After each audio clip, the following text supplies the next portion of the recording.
Hello everyone, আসসালামু আলাইকুম। Welcome back to my channel Sumaiya's blog. আমি সোমা আছি আপনাদের সাথে। আজ আবারও এসেছি নতুন আরও একটি ছোট্ট ভিডিও নিয়ে। কেমন আছেন আপনারা সবাই? আশা করি বেশ ভালো আছেন। আলহামদুলিল্লাহ আমরাও বেশ ভালো আছি। তো আমি সকালবেলা রান্নাবান্না শেষ করে একটু বেলকনিতে গিয়েছিলাম। সকালে রান্নাটা আর আমি শেয়ার করিনি। তো বেলকনিতে যাওয়ার পর দেখি অনেক সুন্দর ফুল ফুটে আছে। তো আমি আমার অনেক ভিডিওতেই শেয়ার করেছি আমাদের ২ টা বেলকনিতে অনেক গাছ লাগানো আছে। আর এই যে আমার শাশুড়ি মা কিছু ফুল গাছ লাগিয়েছিল।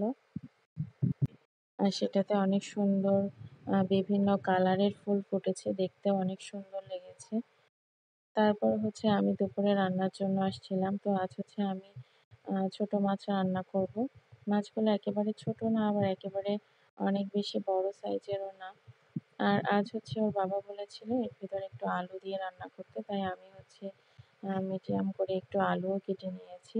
এটা ছোট সাইজের যে বেলে মাছগুলো আছে সেগুলা।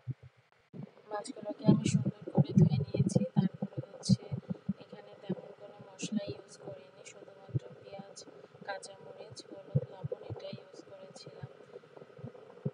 তারপর আলুটাকে কিছুক্ষণ একটু কষিয়ে নেওয়ার পর মাছগুলোকে দিয়ে দিয়েছি। এগুলো যেহেতু ছোটো মাছ, অনেক বেশি কষিয়ে নেওয়ার প্রয়োজন হয় না, বা অনেক বেশি নাড়লে ভেঙে যাওয়ার সম্ভাবনা থাকে।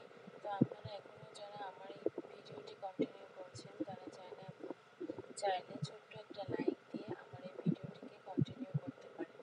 আর আজ যদি আমার চ্যানেলে কেউ নতুন এসে থাকেন, তাহলে আমার চ্যানেলটিকে সাবস্ক্রাইব করে দিতে পারেন। আর ফেসবুক পেজ থেকে দেখে থাকলে পেজটিকে ফলো দিয়ে রাখতে পারেন। তো রান্না শেষ হয়ে যাওয়ার আগ মুহূর্তে আমি কিছু ধনিয়া পাতা দিয়েছিলাম। আমার কাছে ধনিয়া পাতা স্বাদটা অনেক বেশি ভালো লাগে। তারপর এই যে বিকালবেলা একটু বাবু ছাদে গিয়েছিল। তো একটু খেলাধুলা করছিল, সেটা আমি একটু ভিডিও করে নিয়েছি। যেহেতু বাইরে সবসময় বের হওয়া হয় না, তাই প্রতিদিনই প্রায় বিকালে বাবু ছাদে গিয়ে একটু খেলাধুলা করে।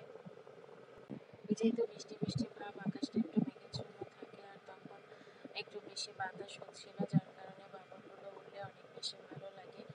এজন্য ও খেলাধুলা করতেছিল।